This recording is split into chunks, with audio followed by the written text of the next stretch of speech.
करुणा सिंधु करुणा कीजिए। हे मेरे गुरुदेव करुणा सिंधु करुणा कीजिए। हूँ अधम आधीन अशरण, अब शरण में लीजिए। हूँ अधम आधीन अशरण, अब शरण में लीजिए। हे मेरे गुरुदेव करुणा सिंधु करुणा कीजिए। खारा गोते हूँ मैं भव सिंधु के मझधार में, आसरा है दूसरा कोई ना इस संसार में। हे मेरे गुरुदेव करुणा सिंधु करुणा कीजिए। हे मेरे गुरुदेव करुणा सिंधु करुणा कीजिए। मुझ में है जप तप ना साधन, और नहीं किछु ज्ञान है। गुरुदेव गुरुदेव गुरुदेव गुरुदेव, मुझ में है जप तप ना साधन, और नहीं किछु ज्ञान है। निर्लजता है एक बाकी, और बस अभिमान है। हे मेरे गुरुदेव करुणा सिंधु करुणा कीजिए। पाप बोझे से नदी नहीं, या भंवर में जा रही। पाप बोझे से नदी नहीं, या भंवर में जा रही। नाथ दौड़ो अब बचा लो, जल्दी डूबी जा रही। हे मेरे गुरुदेव करुणा सिंधु करुणा कीजिए। हे मेरे गुरुदेव करुणा सिंधु करुणा कीजिए। सब जगह मैंने भटक कर अब शरण ली आपकी। गुरुदेव गुरुदेव गुरुदेव गुरुदेव, सब जगह मैंने भटक कर अब शरण ली आपकी। पार करना या न करना, दोनों मर्जी आपकी। हे मेरे गुरुदेव करुणा सिंधु करुणा कीजिए। आप भी यदि छोड़ दोगे, फिर कहाँ जाऊंगा मैं। आप भी यदि छोड़ दोगे, फिर कहाँ जाऊंगा मैं। जन्म दुख से नाव कैसे पार कर पाऊंगा मैं।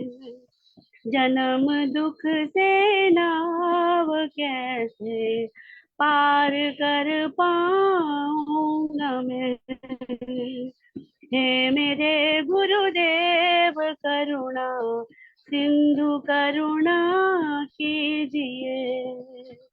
हूँ अधम आधीन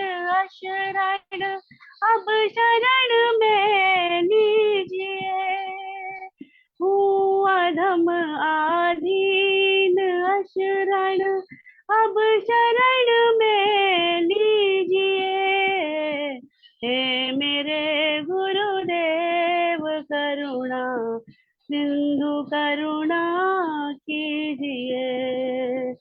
हे मेरे गुरुदेव करुणा सिंधु करुणा कीजिए। गुरुदेव गुरुदेव गुरुदेव गुरुदेव गुरुदेव गुरुदेव गुरुदेव गुरुदेव परम करुणामयी मेरे गुरुदेव, परम करुणामयी मेरे गुरुदेव, अपराध क्षमा करना मेरे गुरुदेव, हरि नाम में रुचि देना मेरे गुरुदेव। गुरुदेव गुरुदेव गुरुदेव गुरुदेव गुरुदेव गुरुदेव गुरुदेव गुरुदेव। जय गुरुदेव। हरे कृष्ण। हरे कृष्णा। माता जी ने गुरु जी के ऊपर कीर्तन किया और इसमें बहुत सुंदर भावना है, भक्तों को समझ आ रहा होगा। अभी हम प्रणाम मंत्र करेंगे।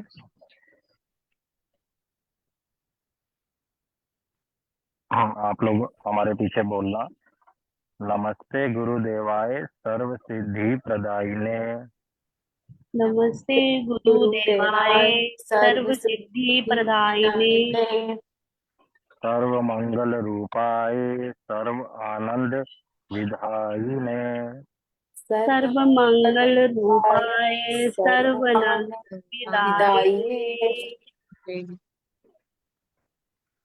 ये है महाप्रभु का अब।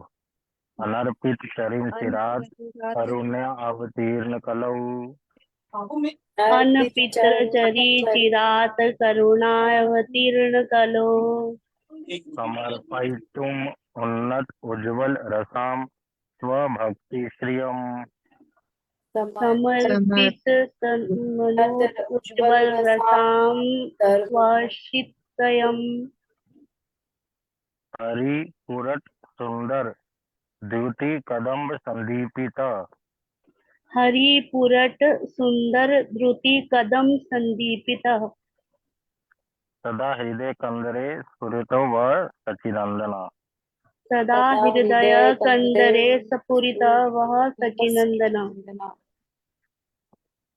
और भक्तों को प्रणाम मंत्र नहीं सीखना क्या? सभी अनम्यूट है, तो म्यूट है। वाञ्छा कल्पतरुभ्यश्च कृपा सिन्धुभ्यैव च। वाञ्छा कल्पतरुभ्यश्च कृपा सिन्धुभय एव च।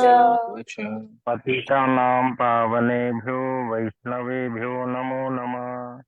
पतितानां पावनेभ्यो वैष्णवेभ्यो नमो नमः। रिधि दीदी गोपेश्वर जी का क्यों नहीं दिखाया?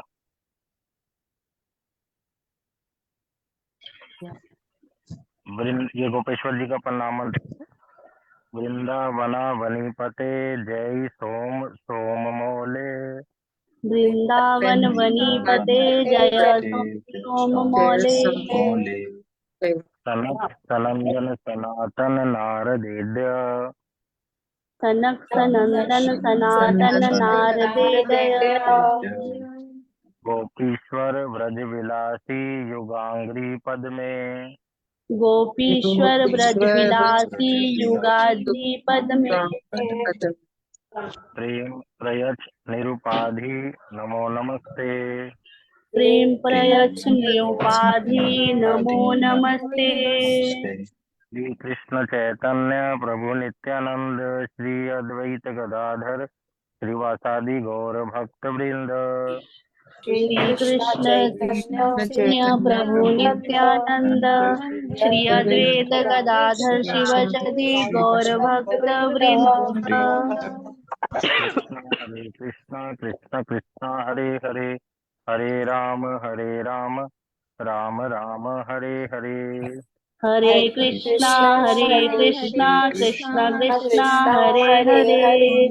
हरे राम राम राम हरे हरे। हरे कृष्णा। सभी भक्तों को सर्वप्रथम मैं अपना गुरुदेव श्री श्रीमद् भक्ति वेदांत सिद्धांति गोस्वामी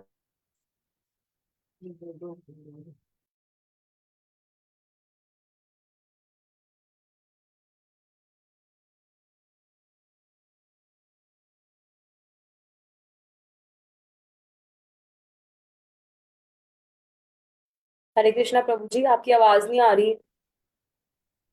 आपने म्यूट कर दिया मुझे। म्यूट क्यों किया था?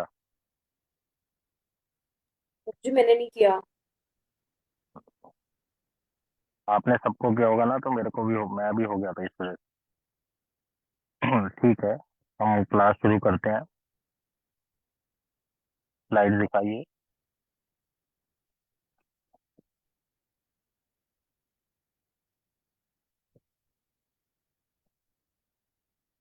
हाँ,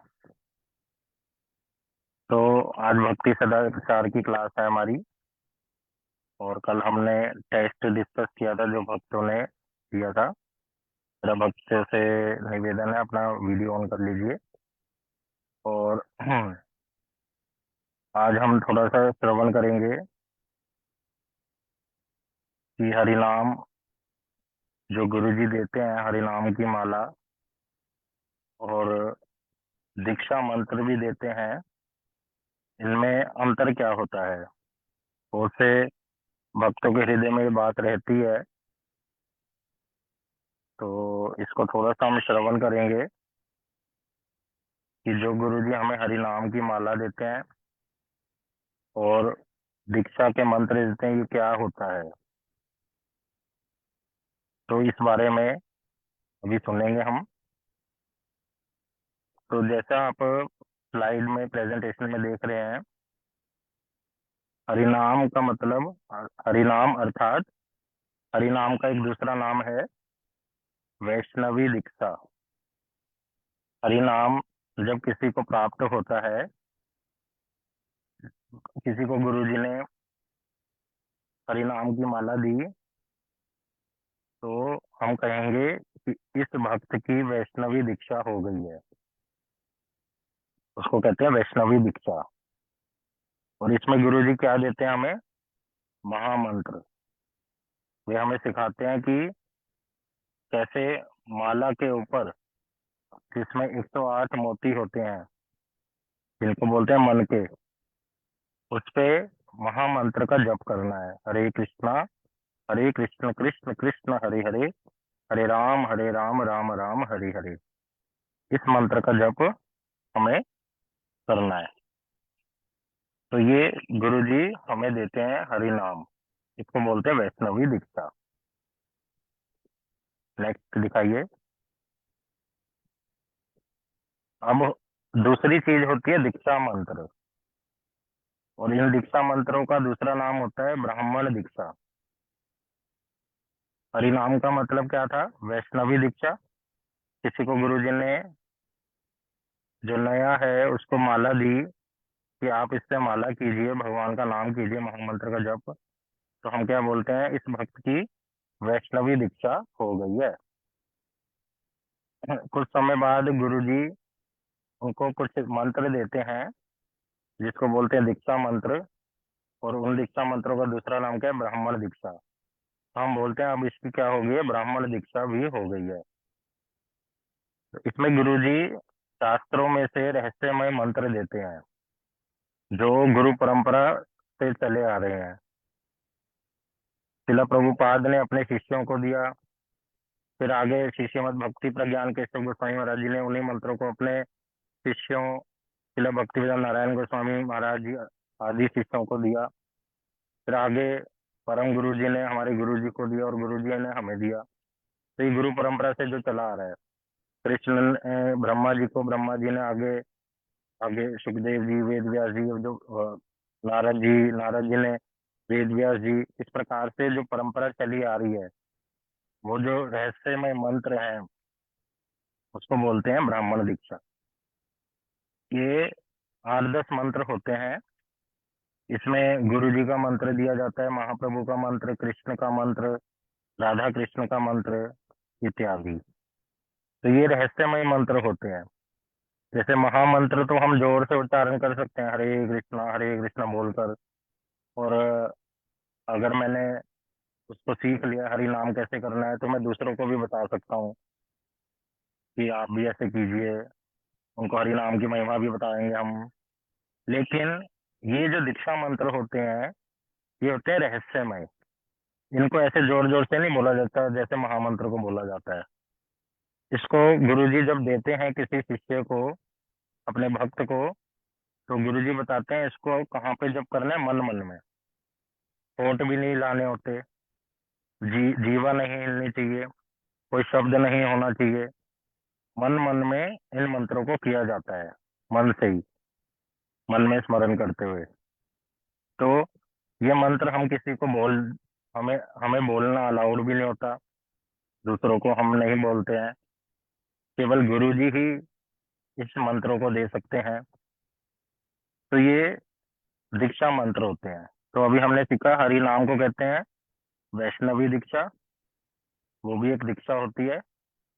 दीक्षा शब्द का मतलब होता है दिव्य ज्ञान। दीक्षा का मतलब होता है जब गुरु जी अपने शिष्य को दिव्य ज्ञान देते हैं, उसको कहते हैं दीक्षा। तो वो कौन सा है? एक तो बताया हरिनाम। हरिनाम को कहते हैं वैष्णवी दीक्षा। और दीक्षा मंत्र को बोल रहे हैं ब्राह्मण दीक्षा। इस प्रकार से गुरु जी हमें दो प्रकार की दीक्षा देते हैं। तो पहले हमें क्लियर होना चाहिए कि ऐसे दो प्रकार की दीक्षा होती है। अभी आगे दिखाइए।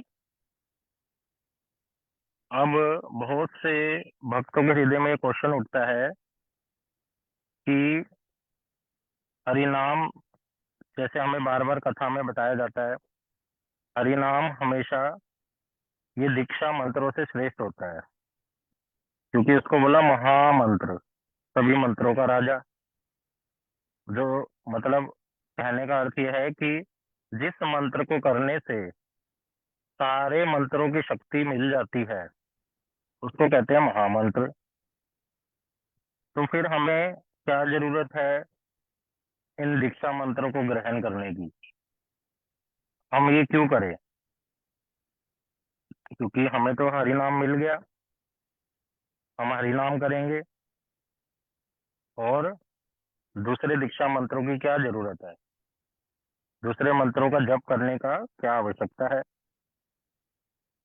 तो ये बहुत से नए भक्तों में, यहाँ तक पुराने भक्तों को भी कभी कभी नहीं पता होता ठीक सी बात ये। तो इस बात को हम श्रवण करेंगे। तो इस बात को ध्यान से सुनना आप। हरि नाम कोई भी कर सकता है। हरि नाम के सभी अधिकारी हैं, चाहे वो गरीब हो, चाहे अमीर हो, चाहे काला हो, चाहे गोरा हो, चाहे उसका ब्राह्मण घर में जन्म हो, चाहे शूद्र कुल में, चाहे छोटा बच्चा है, चाहे बड़ा है। मतलब कोई भी हरि नाम कर सकता है, उसके सभी अधिकारी हैं। और जब गुरुजी कथा कहते हैं, बोलते हैं, तो बार बार सबको यही उपदेश देते हैं, आदेश देते हैं कि सभी क्या करो, भगवान का नाम करो। इस महामंत्र के जप महामंत्र का जप करो माला पर। ये बात सब जगह हम लोग गौड़िया मठ वाले प्रचार करते हैं, इस्कॉन वाले भी। हर जगह बार बार यही, इसी बात पर फोकस किया जाता है कि भगवान का नाम कितना श्रेष्ठ है, भगवान का नाम क्यों करना चाहिए, और हम सभी लोग कर सकते हैं। इसमें कोई विचार नहीं है हरि नाम करने में। जैसे आप पवित्र अवस्था में हैं, अपवित्र अवस्था में हैं, आप लेटे हुए हैं, आप रसोई कर रहे हैं, कहीं जा रहे हैं, आप टॉयलेट में हैं, तो हरि नाम कभी भी किसी भी अवस्था में करा जा सकता है, और सभी इसके अधिकारी हैं। इसके लिए कोई भी नियमावली नहीं है कि आपको ये नहीं करना, वो नहीं करना। कोई भी हरि नाम कर सकता है। ठीक है ना? तो ये बात हम गुरु जी से सीख लेते हैं। इसको उदाहरण के माध्यम से माधव प्रिय प्रभु जी समझाते हैं कि जैसे हम लोग, हम लोगों के लिए वायु हवा, पानी, खाना पीना, ये सब क्या है? Basic necessities. ये सब, इस पर सबका अधिकार होता है ना। तो ये तो नहीं बोला जाता कि तुम ब्राह्मण कुल से हो, तुम्हें बस हवा ज्यादा देंगे, भगवान कहेंगे तुम शूद्र कुल के हो, तुम्हें हवा नहीं देंगे, तुम्हें पानी भी कम मिलेगा। ऐसा तो नहीं होता है। खाना पीना, हवा पानी, जो हमारी प्रकृति से चीजें हैं, वो सभी सबके लिए सबका अधिकार है, इक्वली। उसमें ये विचार नहीं होता कोई कैसा है कोई कैसा है। बचपन से ही बच्चा जब पैदा होता है, उसका सांस लेना, उसको खाना पीना, इन सब पर अधिकार होता है, और उसको मिलता भी है वो वस्तु। तो उसी तरह से हरि नाम में सबका अधिकार होता है। लेकिन, और हरि नाम क्या है? श्रेष्ठ वस्तु। हमने सुना, सुनते भी हैं बार बार। इससे श्रेष्ठ कुछ भी नहीं है। जैसे हमारी बेसिक नेसेसिटीज है, उससे बड़ी वस्तु कुछ नहीं है, क्योंकि हम उसी को चाहते हैं। हमारे प्राणों में अन्न जाए, हमें हवा की जरूरत है, पानी की जरूरत है, इन्हीं, ये जो बेसिक चीजें हैं, ये सारी वस्तुएं क्या है? श्रेष्ठ वस्तु। तो इनके लिए कोई नियम नहीं होते। बड़ी वस्तु के लिए कोई नियम नहीं होता। लेकिन हाँ, छोटी वस्तु के लिए नियम होते हैं। छोटी वस्तु के लिए नियम होते हैं। जैसे, अब दीक्षा मंत्र के बारे में समझेंगे। बच्चा पैदा हुआ, उसका हवा पानी खाना पीना इन सब पर अधिकार था। लेकिन अब वो थोड़ा बड़ा हो जाता है। अब उसको स्कूल में भेजना है, विद्यालय में। अब जब वो विद्यालय में जाएगा, तो उसकी योग्यता देखी जाएगी कि वो कहीं बहरा तो नहीं है, कहीं गूंगा तो नहीं है, उसके अंग प्रत्यंग ठीक है, और उसकी बुद्धि काम करती है, तो उसको एडमिशन दे दिया जाएगा। या किसी के मन में इच्छा है, मैं अध्यापक बनना चाहता हूँ, टीचर की जॉब करना चाहता हूँ, तो उसकी स्किल्स देखी जाएंगी, योग्यता देखी जाएगी, उसका टेस्ट होगा, उससे क्वेश्चंस किए जाएंगे, और उसको एडमिशन तभी दिया जाएगा जब वो उसके लिए एलिजिबल होगा। उसी प्रकार से जो दीक्षा मंत्र है, इसके लिए योग्यता धारण करनी पड़ती है। वो है योग्यता क्या है? सदाचार का पालन करना। जो हम सुन रहे हैं, भक्ति सदाचार, अभी हम पीछे सुनकर आए, भोग कैसे लगाते हैं भगवान को, भगवान की आरती कैसे करते हैं, है ना, अभिषेक कैसे करते हैं, तो ये सारे सदाचार के अंग है। तो एक भक्त जब ये मन में ठान लेता है, पक्का कर लेता है कि मैं सदाचार का पालन करूंगा, तो गुरुजी उसको योग्य देखकर उसको दीक्षा के मंत्र दे देते हैं। और उसको फिर कहते हैं, तुम्हें प्याज लहसुन नहीं खाना, मांस मछली अंडा लहसुन ये सब नहीं खाना, शराब नहीं पीनी, जुआ नहीं खेलना, और पर स्त्री संग नहीं करना। इन बातों को बोल दिया जाता है। ठीक है ना? तो ये सब हम सुनते हैं। जब हमें दीक्षा मंत्र दिए जाते हैं, इस पर पूरा फोकस किया जाता है कि आपको चाय नहीं पीनी, प्याज नहीं खाना, लहसुन नहीं खाना, मांस मछली अंडा शराब ये सब छोड़ना है अगर खाते हो तो, और जुआ कभी भी नहीं खेलना, और आ, पर स्त्री संग नहीं करना, एक सदाचार वाला जीवन व्यतीत करना है जैसे वैष्णवों का होता है। तो इस बात की जब योग्यता एक शिष्य पक्का कर लेता है कि मैं ऐसे करूंगा, तब उसके गुरुजी उसको दीक्षा के मंत्र देते हैं। दोबारा से मैं थोड़ा समझाता हूँ। हरि नाम दीक्षा मंत्र से श्रेष्ठ है, और श्रेष्ठ वस्तु के लिए कोई नियम नहीं होता। इसको उदाहरण के माध्यम से हमने सुना था, जैसे हवा पानी जल, अ, हवा, पानी, खाना पीना, ये जो सारी वस्तुएं हैं, ये सभी श्रेष्ठ वस्तुएं हैं और इस पर सबका अधिकार है। लेकिन हर किसी बच्चे का एडमिशन नहीं हो सकता, या कोई चाहे कि मैं अध्यापक बनना चाहता हूँ, तो हर कोई अध्यापक की जॉब को प्राप्त नहीं कर सकता। उसमें योग्यता देखी जाएगी कि आप ये रूल्स फॉलो करेंगे और आप इतने योग्य हैं या नहीं, ये सब देखा जाता है। तो उसी प्रकार से हरि नाम श्रेष्ठ है, उसके लिए कोई योग्यता नहीं देखी जाती। वो सब, उस पर सबका अधिकार है, सभी लोग कर सकते हैं। लेकिन दीक्षा मंत्र जो उससे छोटी वस्तु है, उसमें नियम दिए जाते हैं। उसमें देखा जाता है कि एक शिष्य योग्य है या नहीं, उसको ही गुरुजी दीक्षा मंत्र देते हैं। तो इस बात को हमने समझा। अब स्कूल में जाने का अधिकार तो सबका ही है ना। एडमिशन तो सभी का हो सकता है। उसी प्रकार से दीक्षा मंत्र में भी सबका अधिकार है। बस एक शर्त है कि वो सदाचार का पालन करेगा। अधिकार तो सबका ही है।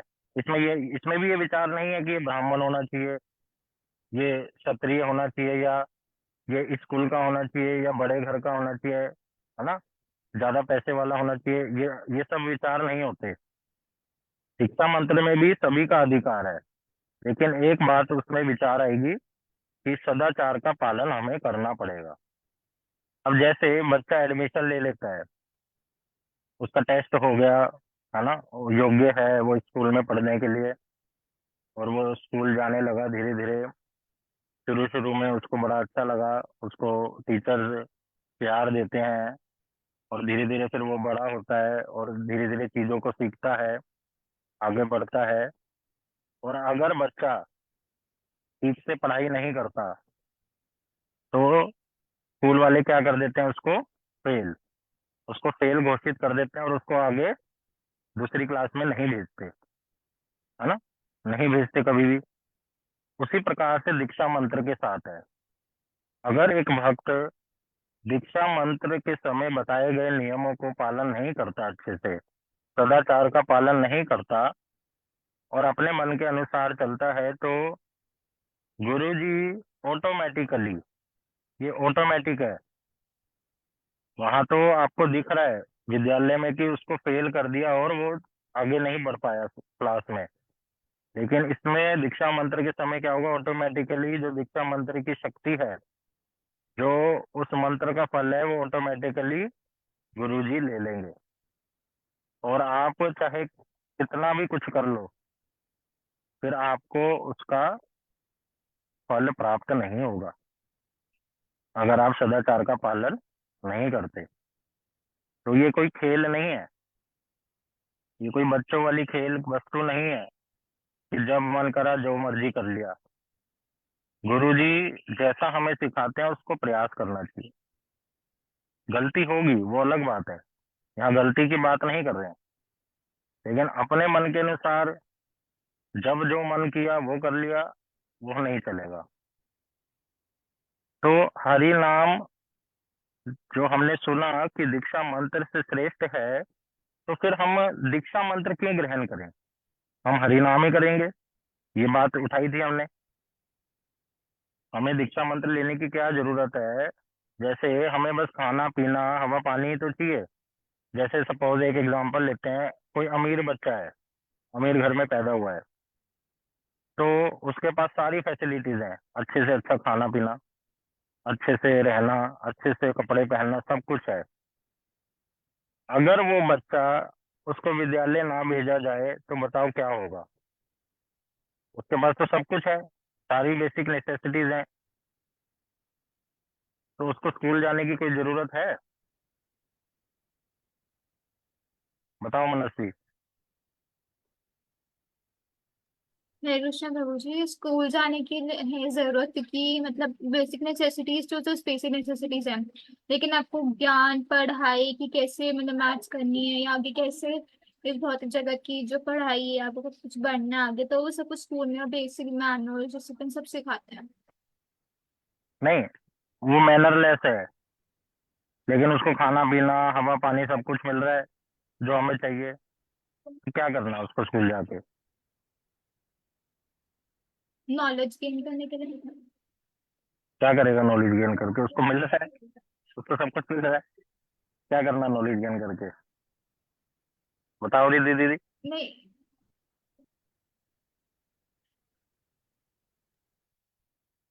और उसको क्या करना? ताकि उसकी डेवलपमेंट हो सके। और जैसे आप कह रहे हो उसको मैनर्स नहीं है, वो मैनर्स सीखने के लिए ये सारी चीजों के लिए हमें स्कूल भेजना पड़ेगा बच्चे को। नहीं, हरे वही कह कृष्णा रहा प्रभु हूँ। जी, मैं बताती हूँ। कौन बोल रहे हैं? हरे कृष्णा। पूजा। हाँ जी हाँ जी, बोलिए।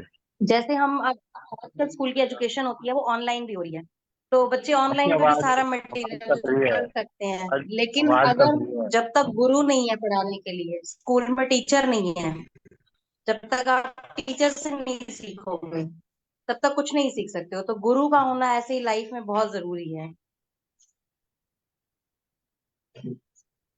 थोड़ा थोड़ा समझ आता है कुछ।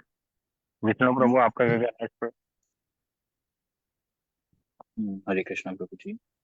मैं आपको घर प्रभु जी बैठे विष्णु प्रभु सारी फैसिलिटीज दे दूं, तो आपको क्या करना पढ़ाई करके? प्रभु जी, मतलब जैसे आपने बताया सभी फैसिलिटीज है और सब पैसा घर वगैरह सब है वो, लेकिन फिर भी वो तो टेम्परेरी है। कल को मान लो कुछ मिस हो जाए, वो ना हो, लेकिन नॉलेज होगी स्कूल में जाके मेरे पास, तो मैं उससे मतलब वो हेल्प आएगी मेन, तो उसी से मैं सब कुछ सीखूंगा कि यहाँ पे कैसे सब करना है इस मतलब वर्ल्ड में। और थोड़ा थोड़ा आप करीब हो। हम्म तो प्रभु जी बताते हैं कि स्कूल इसलिए भेजा जाता है ताकि एक बच्चा, जब उसकी ज्ञान से ग्रोथ होगी, जैसे आप सभी बात बोल रहे हैं टीचर के माध्यम से, तो वो क्या करेगा, वो इन बेसिक चीजें जो हैं उसकी वैल्यू करना सीखेगा। इस बात को समझना है हमें। वो नहीं तो जैसे बताया मैनरलेस हो जाएगा, मनस्वी दीदी कह रही है, उसको तरीका ही नहीं होगा किससे कैसे बात करनी है, क्या है वो सब आ गया, चलो वो सब समझ में आ रहा है। लेकिन भगवान ने जो हमें भोजन दिया, हवा पानी सब कुछ, जितनी भी वस्तुएं रिलेटिव्स दिए, वो उसकी वैल्यू करना सीख जाएगा कि इसकी वैल्यू है क्या। वो ठीक से समझ पाएगा कि क्यों ये मेरे जीवन में ये वस्तुएं हैं, इसका क्या रोल है, और फिर वो वैल्यू करना सीख जाएगा उनको। उस उनके अधिकार के अनुसार रिलेटिव्स को कैसे सम्मान देना चाहिए वो सीख जाएगा, है ना। कैसे जो भगवान ने भोजन दिया उसका आदर करना चाहिए, वेस्ट नहीं करना चाहिए, ये सब सिखाया जाता है ना हमें, ये सब सिखाया जाता है। लेकिन अगर कोई सिखाने वाला ना हो और हम ना सीखने जाएं, तो वो भोजन वेस्ट करेगा, भगवान की प्रकृति को नष्ट करेगा। है जो ये आतंकवादी बनते हैं, चोर डकैत बनते हैं, ये कौन होते हैं?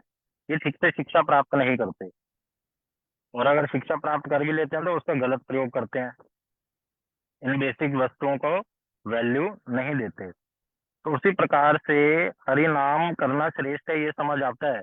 और मेरे ये भी समझ आ गया कि हरि नाम ही करना चाहिए, है उससे बढ़कर कुछ है ही नहीं। हर कार्य को करते हुए हरि नाम करना चाहिए, ये सब बार बार हम सुनते हैं। लेकिन उस हरि नाम की क्या वैल्यू है, वो हरि नाम हमें कहाँ तक लेके जा सकता है, वो हरि नाम हमें क्या क्या दे सकता है, उसका क्या अनुभूति है, वो कैसे होगा? वो जब हम एक स्कूल में एडमिशन लेंगे। वो स्कूल क्या है? गौड़िया मठ। वहां पर गुरुजी हमें एडमिशन देंगे दीक्षा मंत्र के माध्यम से, फिर हमें शिक्षा देंगे, कथा सुनाएंगे, दिव्य ज्ञान देंगे, रहस्यमय मंत्र देंगे। उन मंत्रों के माध्यम से क्या होगा? वो मंत्र क्यों मंत्र कब देंगे? ये हमने सुन लिया, जब हम सदाचार का पालन करना अपने जीवन में अपनाएंगे। तो जब तक ये दृढ़ नहीं होंगे कि हाँ मैं जैसे स्कूल में आपके मनमानी से तो नहीं चलता।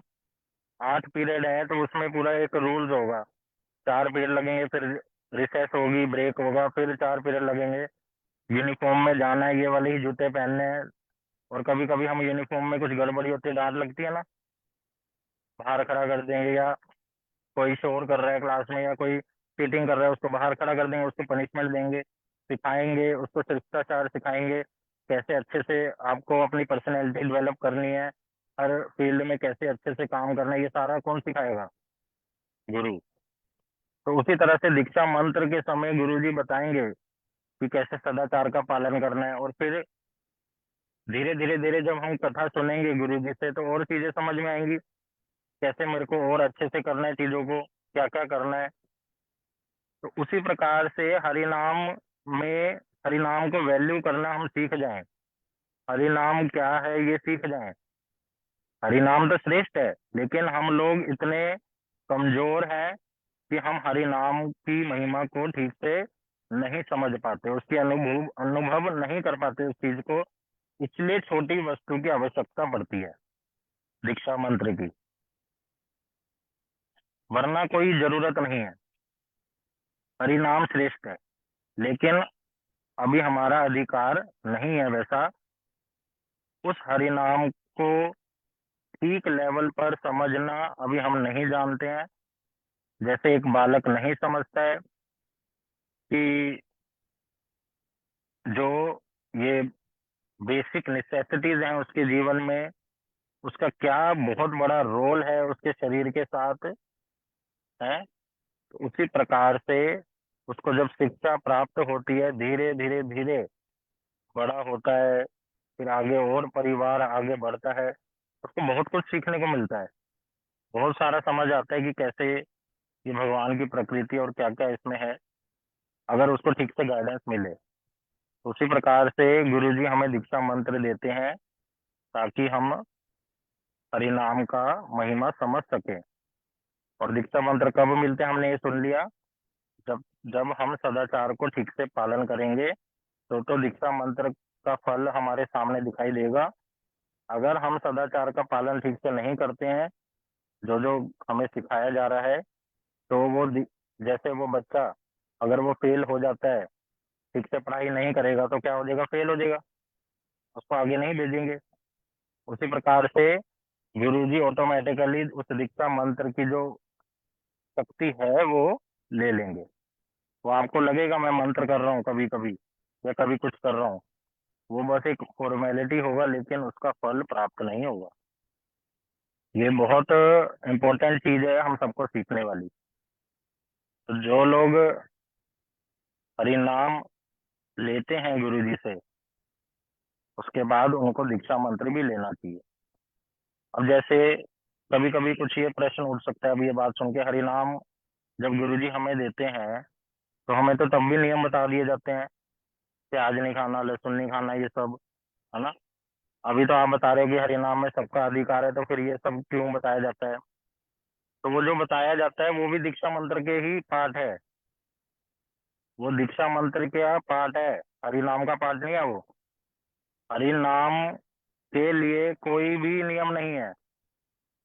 हम्म उसको सब कर सकते हैं, जैसे बार बार बता रहा हूँ, सब लोगों के लिए खाना है, सब लोगों के लिए हवा है, सब लोगों के लिए पानी है, सब लोगों के लिए प्रकृति है। उसमें कोई अधिकार अनधिकार नहीं देखा जाता।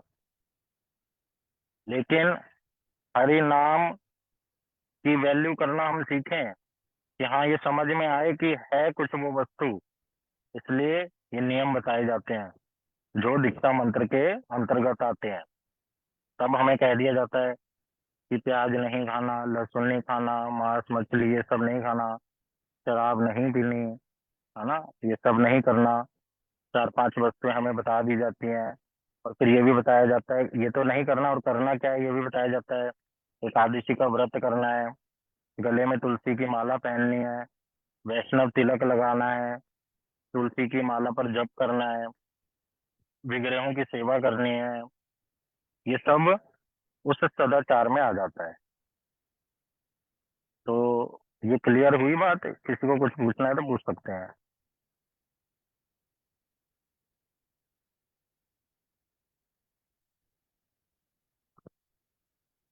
ठीक है, आगे आगे दिखाओ।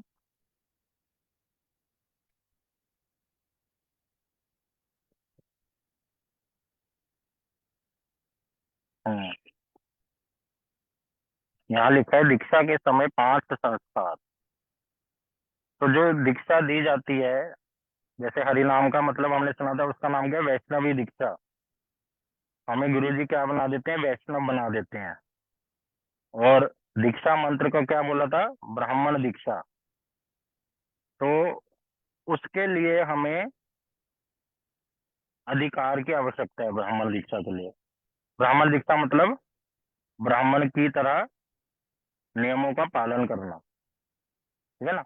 वैष्णव बनने के लिए कोई भी रूल नहीं है, ठीक है। तो ये 5 वस्तुएं गुरुजी दीक्षा के समय हमें देते हैं, इसको बोलते हैं 5 संस्कार देना। क्या देते हैं गुरुजी? गले में तुलसी की कंठी माला देंगे, वैष्णव तिलक बताएंगे, वैष्णव तिलक लगाना चाहिए आपको। तीसरा, विष्णु दास्य नाम। विष्णु दास्य नाम मतलब आपका जो नाम है वो भगवान के दास आप हैं, वो चेंज कर देंगे। अर्थात आपका जो स्वरूप है भगवान की सेवा में, और आपका क्या नाम है, उस समय जो आप सेवा करेंगे भगवान का, आपका क्या नाम है वो नाम बता देते हैं। जैसे वासुदेव दास, विष्णु दास, निताई दास, ये सब क्या है? भगवान के नाम है, लेकिन साथ में क्या लगता है? दास। हम उनके क्या है? दास। दीदी और माता लोगों को राधा रानी के नाम पे लिया जाता है दासी, दासेश्वरी दासी, है ना। लवंग लवंग मंजरी दासी, ऐसे ऐसे राधिका दासी, राधा दासी, श्याम सुंदर दास, श्याम दास, हरिदेव दास, ऐसे बहुत सारे नाम भगवान के और राधा रानी के होते हैं, उससे रिलेटेड हमारा नाम परिवर्तन किया जाता है। चौथा बताया, दीक्षा मंत्र देते हैं। जो मंत्र हमने सुने थे रहस्यमय होते हैं, वो मंत्र हमें देंगे, गुरुजी सिखाएंगे कैसे करना है, कौन सी दिशा में करना है, कितनी बार बोलना है, मन मन में करना है, और एक आसन पर बैठ के करना है, आचमन करने के बाद करना है, वो सब हम बाद में जब आगे इसको कंटिन्यू करेंगे सीखेंगे। और पांचवा सिखाते हैं विग्रह सेवा, कि घर में ठाकुर जी की सेवा करनी है, उनको नियम पूर्वक भोग लगाना है, आरती करना है, जो हमने सीखा था अभी। तो ये पांचों संस्कार गुरुजी हमें देते हैं, जो दीक्षा के अंतर्गत आते हैं। पहला, गले में तुलसी की कंठी माला देंगे। दूसरा, वैष्णव तिलक लगाने के लिए बताएंगे। तीसरा, जो ये दूसरा सुना वैष्णव तिलक, ये होते हैं वैष्णव चिन्ह, इसको बोलते हैं वैष्णव चिन्ह। एक भक्त क्या करता है? वैष्णव चिन्ह को अपने शरीर पर धारण करता है।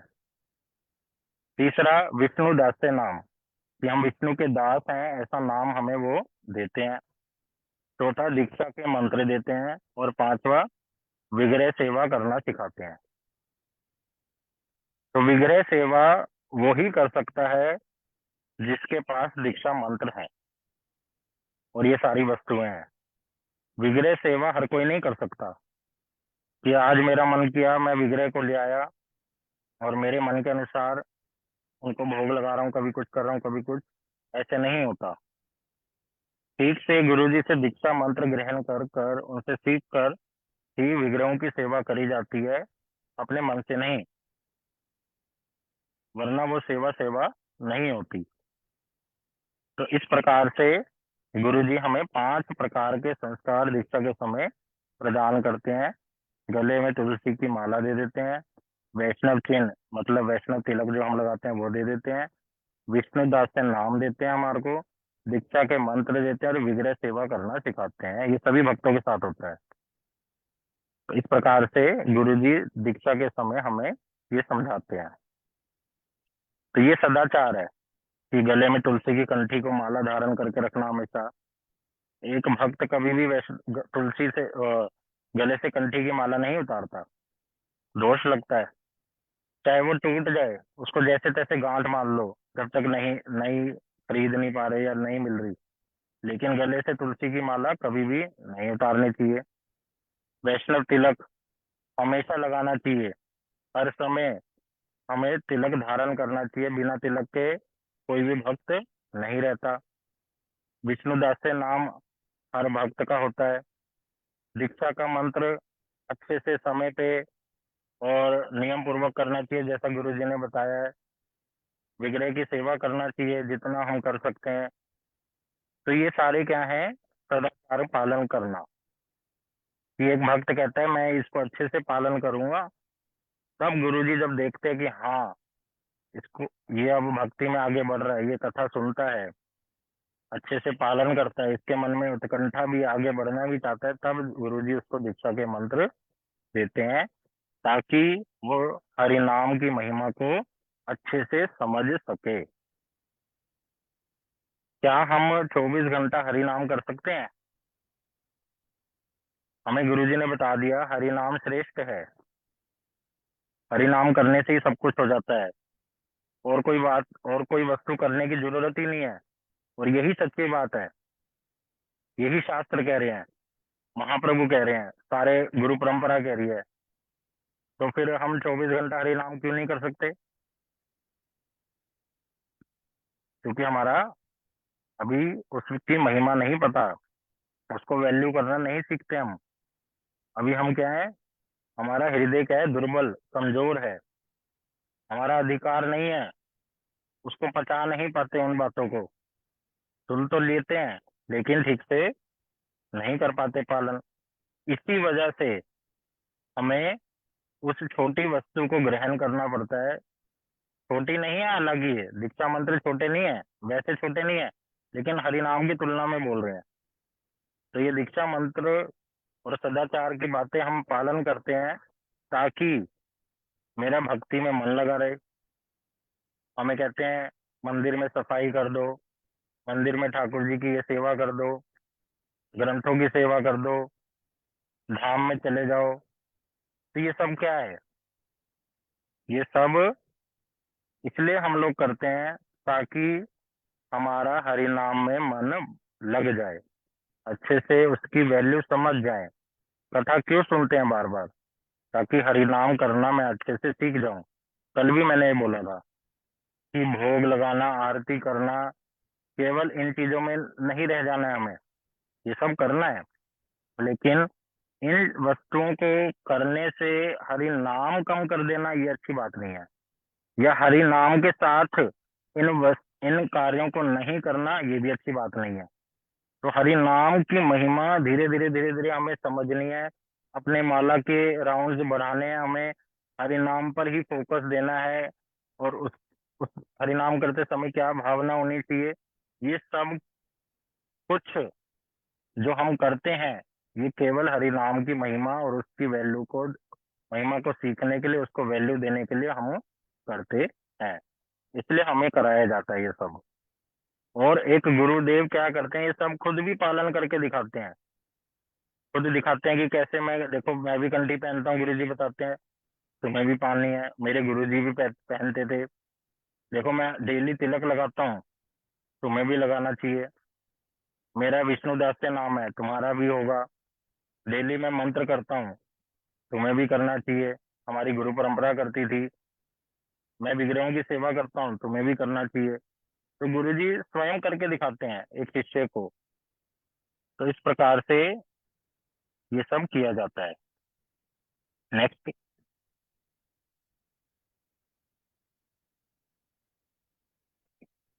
आगे है वैष्णव तिलक। इसके बारे में थोड़ा सुन लेते हैं, क्या होता है वैष्णव तिलक। वैष्णव तिलक हम गोपी चंदन के माध्यम से लगाते हैं। गोपी चंदन आता है, उसको घोल कर हम उस तिलक को लगाते हैं अपने शरीर पर। आगे दिखाइए। यहाँ लिखा है, थोड़ा सा जल लेकर गोपी चंदन घिस लीजिए और फिर क्या करें, अपने शरीर के अंगों पर ऊर्ध्व पुंड्र, एक शब्द यहाँ आया, ऊर्ध्व पुंड्र नामक तिलक लगाए। अभी ये क्या होता है?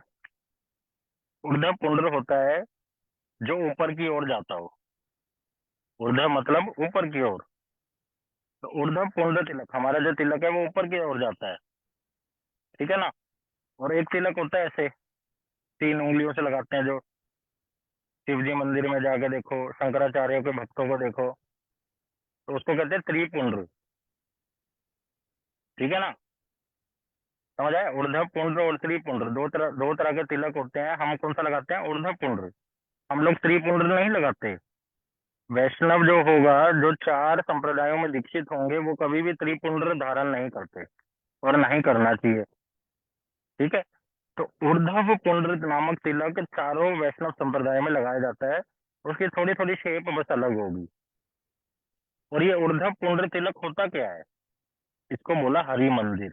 ये विष्णु जी का मंदिर होता है। ये कोई छोटी मोटी वस्तु नहीं होती। हम अपने शरीर को कैसे सजाते हैं? विष्णु जी के मंदिर से। और विष्णु जी के मंदिर में कौन रहते हैं? भगवान विष्णु।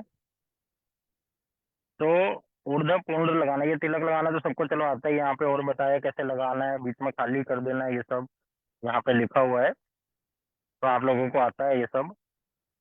तो ये हम अपने मस्तक पर जो धारण करते हैं या शरीर के अंगों पर, इसको बोलते हैं ऊर्ध्व पुंड्र तिलक। और इसको बोलते हैं हरि मंदिर को स्थापित करना। ये जो यू बनाते हैं हम। और भग ये क्या है? भगवान के चरण के समान, राधा और कृष्ण के चरण के समान।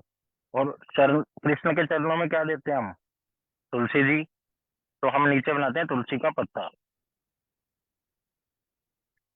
या ये तो एक तो ये भावना होगी। दूसरी जो हरि मंदिर वाली सुनी थी, तो हरि मंदिर के ऊपर क्या होता है? शिखर होता है। तो ये जो तुलसी का पत्ता है, ये शिखर के रूप में है। ठीक है? तो इस प्रकार की भावना से हम लोग तिलक लगाते हैं और अपने शरीर को सजाते हैं। क्योंकि ये शरीर क्या है? एक दिन मिट्टी में मिल जाएगा। इसकी कोई वैल्यू नहीं है। इसकी वैल्यू तब तक ही है जब तक हम भगवान का भजन करते हैं और अपने शरीर को इस ऊर्ध्व पुंड्र से सजाते हैं। आगे दिखाओ।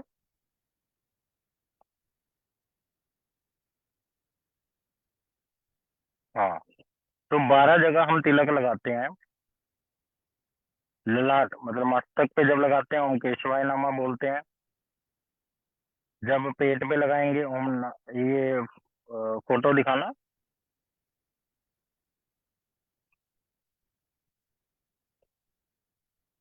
जैसे यहाँ पे देखो, मस्तक पे लगाएंगे ओम केशवाय नमः। पेट में लगाएंगे नाभि से ऊपर ओम नारायण नमः है। छाती पे लगाएंगे तो ओम माधवाय नमः। गले पे लगाएंगे ओम गोविंदाय नमः। राइट साइड वाले जगह लगाएंगे ओम विष्णुवे नमः। हाथ पे जब लगाएंगे राइट साइड, ओम मधुसूदनाय नमः, ओम त्रिविक्रमाय नमः। लेफ्ट साइड लगाएंगे ओम वामनाय नमः। एंड हाथों में लगाएंगे जब, ओम श्रीधराय नमः, ओम ऋषिकेशाय नमः। आगे दिखाओ।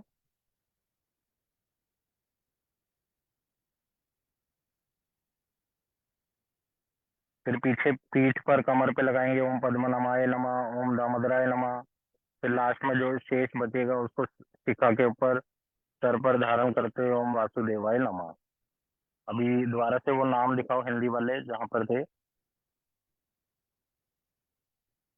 17 स्लाइड। हाँ, तो हम लोग ये 12 जगह पर तिलक धारण करते हैं। हमारे गुरु जी के गुरु जी, गुरु परंपरा सभी लोगों ने ये धारण किया। कोई नई वस्तु नहीं है। तो ये विष्णु मंदिर की स्थापना हम लोग अपने शरीर पर करते हैं और उसको सजाते हैं विष्णु मंदिर से। कितना सुंदर है देखो। मस्तक पर जब धारण कर रहे हैं, तो उस विष्णु मंदिर को जब स्थापित किया जाता है विष्णु जी को उस पे, तो क्या मंत्र बोला जाता है? ओम केशवाय नमः। फिर पेट पे ओम नारायण नमः तिलक बनाकर। वक्ष स्थल पर ओम माधवाय नमः। कंठ पर ओम गोविंदाय नमः। दक्षिण दिशा मतलब राइट साइड पर ओम विष्णवे नमः। और भुजा पर जब लगाएंगे ओम मधुसूदनाय नमः। और जब स्कंद राइट स्कंद पे लगाएंगे, मतलब भुजा के ऊपर कंधे पे, तो ओम त्रिविक्रमाय नमः। और ऐसी फिर बाईं ओर ओम वामनाय नमः। भुजा पर ओम श्रीधराय नमः। नेक्स्ट, कंधे पर बाएं वाले कंधे पर ओम ऋषिकेशाय नमः। फिर पीठ पर ओम पद्मनाभाय नमः। और कमर पर ओम दामोदराय नमः। और बाद में जो आपके हाथ में चंदन बच जाए उसको थोड़ा पानी से धोकर सिर पर ऐसे लगा लेंगे, ओम वासुदेवाय नमः। इस प्रकार से 12 तिलक एक भक्त धारण करता है नियम पूर्वक।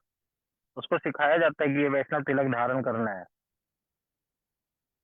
लेकिन हम लोग ये सब 12 तिलक ऐसे तो करना चाहिए, लेकिन बहुत से भक्त करते भी हैं, ज्यादातर भक्त करते ही हैं। लेकिन कुछ भक्त कहते हैं नहीं हमसे नहीं हो पाता, इतना समय नहीं है, या अभी उस प्रकार की भावना नहीं आती, तो कम से कम मस्तक पर तिलक तो धारण करना चाहिए, उसको नहीं छोड़ना चाहिए। वो इस तिलक के बिना तो दीक्षा मंत्र नहीं होता, इस तिलक के बिना भोग नहीं बनाना चाहिए, ये तिलक लगाए बिना आरती नहीं होती। इस तिलक की इतनी महिमा है। इस तिलक को जो देखता है ना, यमराज जी भी उसको नहीं छूते। यमराज जी ने यमदूतों को बोल रखा है कि जो वैष्णव तिलक धारण करते हैं, गले में तुलसी की कंठी धारण करते हैं, भागवत जी पढ़ लेना अजामिल का चरित्र, उसमें यमराज जी अपने यमदूतों को बता रहे हैं कि जिसके मस्तक पर विष्णु तिलक हो, जिसके गले में कंठी की माला हो, उसको कभी भी मेरे पास ना लाना। उसको कौन लेके जाते हैं? विष्णु दूत। तो ये इतनी महिमा है वैष्णव तिलक की।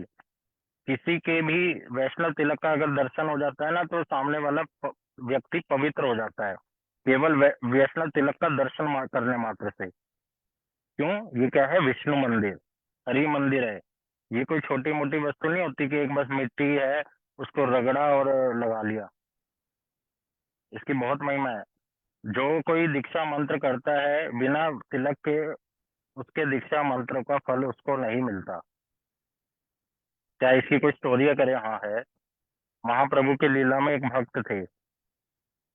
तो वो भक्त एक बारी महाप्रभु के पास जब मिलने आए तो बिना तिलक लगाए आ गए, उनके माथे पे तिलक नहीं था। तो महाप्रभु ने कहा कि आज तुमने दीक्षा मंत्र नहीं किए? महाप्रभु किए। कह रहे जो तुमने किया है ना, उसका फल अब तुम्हें प्राप्त नहीं होगा। अरे क्यों? कह रहे तुमने आज तिलक धारण नहीं किया, तुम्हारी संध्या क्या होगी? बंध्या। तुम्हें उसका कोई फल नहीं मिलेगा, वो बस एक फॉर्मेलिटी रहेगी। क्योंकि तिलक धारण करे बिना मंत्र नहीं किए जाते। महाप्रभु ने सिखाया लीला के माध्यम से, अपने ही भक्त को डांटा कि तिलक लगाना चाहिए। तो वैष्णव जो होते हैं वो तिलक लगाते हैं। अब बहुत से लोग गुरु जी से क्वेश्चन करते हैं, हम सुनते हैं जब गुरु जी के निकट में रहते हैं, महाराज जी, गुरु जी, हम जो ऊपर जाते हैं, हम स्कूल में जाते हैं, वहां पे कभी अलाउ नहीं करते, या हमें शर्म सी आती है, तो क्या करें क्या करें? तो गुरु जी उनको अभी बच्चा समझकर कि बालक है, धीरे धीरे सीखेगा, है, तो उसको छूट देते हैं, उसको समझाते हैं ठीक है, तुम तिलक नहीं धारण कर सकते, कोई बात नहीं, लेकिन पानी को लेकर उससे तिलक बनाना अपने मस्तक पर, जल लेना, जल से तिलक बनाना, और उस तिलक को धारण कर कर जाना। तो कम से कम ये तो करो। लेकिन गुरुजी ये नहीं कह रहे कि उसको हमेशा के लिए बस यही रूल अप्लाई कर लिया कि गुरुजी ने कहा था पानी से भी तिलक लगा सकते हैं, तो क्या गोपी चंदन की जरूरत है? पानी के तिलक लगा के ही ठीक रहेगा। इसको कभी भी अपना नियम नहीं बना लेना हमेशा के लिए। वो बस एक स्टार्टिंग में समझाने के लिए आपको बता दिया, ताकि आपकी धीरे धीरे श्रद्धा बढ़े, रुचि बढ़े, और आपकी शर्म जाए। जैसे शुरू शुरू में हम हरि नाम करते थे, तो कभी बाहर माला लेके जाने में शर्म आती थी, या कोई हमारा दोस्त देख लेता था धोती में, तो कभी कभी शर्म आती थी। लेकिन धीरे धीरे धीरे धीरे धीरे जब आगे बढ़े, तो सारी शर्म चलेगी। जब पता चला कि यही सबसे श्रेष्ठ वस्तु है, फिर पता चला हम तो इन लोगों से बहुत आगे चले गए हैं, हम भोग नहीं करते, अब धीरे धीरे कम करते हैं विषयों में। तो एक दृढ़ता आती है ना मन में, कथा सुन सुनकर, वैष्णवों का संग कर कर कर। तो उसी प्रकार से गुरुजी शुरू में बस एक सिखा देते हैं कि ठीक है कोई बात नहीं, अभी पानी से तिलक लगाओ, लेकिन तिलक लगाओ जरूर। तिलक लगाए बिना मंत्र का फल नहीं मिलेगा। मंत्र करने के समय उससे पहले तिलक लगाया जाता है, आचमन किया जाता है। तो ये तिलक की बहुत महिमा है। तिलक को देखकर जो तिलक लगाता है ना, उसको कभी भूत प्रेत भी नहीं आते उसके निकट। इतनी महिमा है इस तिलक की, वो भी भाग जाते हैं। तो ये तिलक कोई छोटी मोटी वस्तु नहीं है। और इस तिलक को गुरुजी हमें कब प्रदान करते हैं? जब दीक्षा के समय। वो समझाते हैं, बच्चे तिलक लगाना है, ये वैष्णव तिलक है, विष्णु मंदिर है, इसको स्थापित करना है, उसका अपना अपना मंत्र है। ओम केशवाय नमः, ओम नारायण नमः, ओम माधवाय नमः। उसमें विष्णु जी को स्थापित किया जाता है। अच्छे से तिलक लगा, धीरे धीरे सीखो, किसी को नहीं आता लगाना, धीरे धीरे करते करते आ जाता है, लेकिन तिलक लगाना चाहिए। अगर हमने गुरु जी से दीक्षा ली है, किस लिए ली है, क्यों ली है? अपने मन के अनुसार चलने के लिए नहीं। गौड़िया मठ से अगर जुड़े हैं, किसी स्कूल में एडमिशन लिया है, तो उस स्कूल की रूल्स एंड रेगुलेशंस को फॉलो करना पड़ेगा। अगर फॉलो करोगे तो आगे आपको स्कूल आगे बढ़ाएगा। और जैसे हमने सुना था कि बच्चा अगर फॉलो नहीं करता और फेल हो जाता है, उसको स्कूल फेलियर घोषित कर देता है और उसको नेक्स्ट क्लास में नहीं जाने देता, उसके दोस्त सभी चले जाते हैं। उसी प्रकार से गुरुजी क्या करेंगे, सारी शक्ति को खींच लेंगे अपनी ओर, और आप कुछ भी क्रिया कर रहोगे उसका कोई फल उस आपको प्राप्त नहीं होगा, जब तक आप ठीक से सदाचार का पालन नहीं करेंगे। तो हम सभी भक्तों को इस वैष्णव तिलक की महिमा समझनी चाहिए और इसको नियम पूर्वक धारण करना चाहिए। ये बहुत श्रेष्ठ वस्तु है जो गुरु जी ने हमें प्रदान करी है, और ये वैष्णव चिन्ह है। इससे पता चलता है कि हम वैष्णव संप्रदाय से दीक्षित हैं। जो लोग तिलक लगाते हैं उनको देखते ही कैसे मन में खुशी होती है, कहीं बाहर हम जाएं कि अरे वाह, ये वैष्णव है, तो हम उनको हरे कृष्णा बोलते हैं, है ना। देखते ही पता चल जाता है कि ये कौन होंगे, वैष्णव होंगे, इन्होंने कहीं से दीक्षा ली होगी चार संप्रदायों में से। तो इस प्रकार से आज हमने ये सब सुना कि हरि नाम श्रेष्ठ है और दीक्षा मंत्र क्यों हम लेते हैं, क्यों उसकी जीवन में आवश्यकता है, ताकि हम हरि नाम की महिमा ठीक से समझ सकें। और वैष्णव तिलक जो 5 संस्कारों में से एक संस्कार है, उसके विषय में हमने सुना है, कैसे उसको कहाँ कहाँ लगाया जाता है, कौन कौन से मंत्रों का उच्चारण किया जाता है। और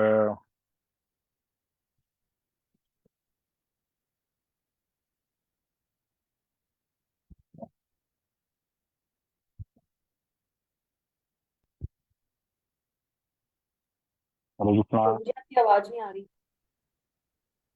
हरे कृष्णा। अब आ रही। हाँ जी, हाँ जी। तो इस प्रकार से आज हमने ये श्रवण किया। अगर कोई भक्त कुछ पूछना चाहे तो पूछ सकते हैं, कुछ समझ ना आया हो।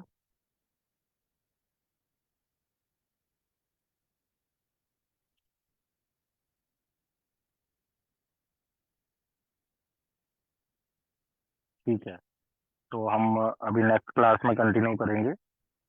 आ, कल हम इसको आगे कंटिन्यू करेंगे कि 5 संस्कारों में से जो एक संस्कार के बारे में तो हमने सुन लिया, और 4 संस्कार कैसे होते हैं उसके बारे में हम आगे श्रवण करेंगे। हरे कृष्णा।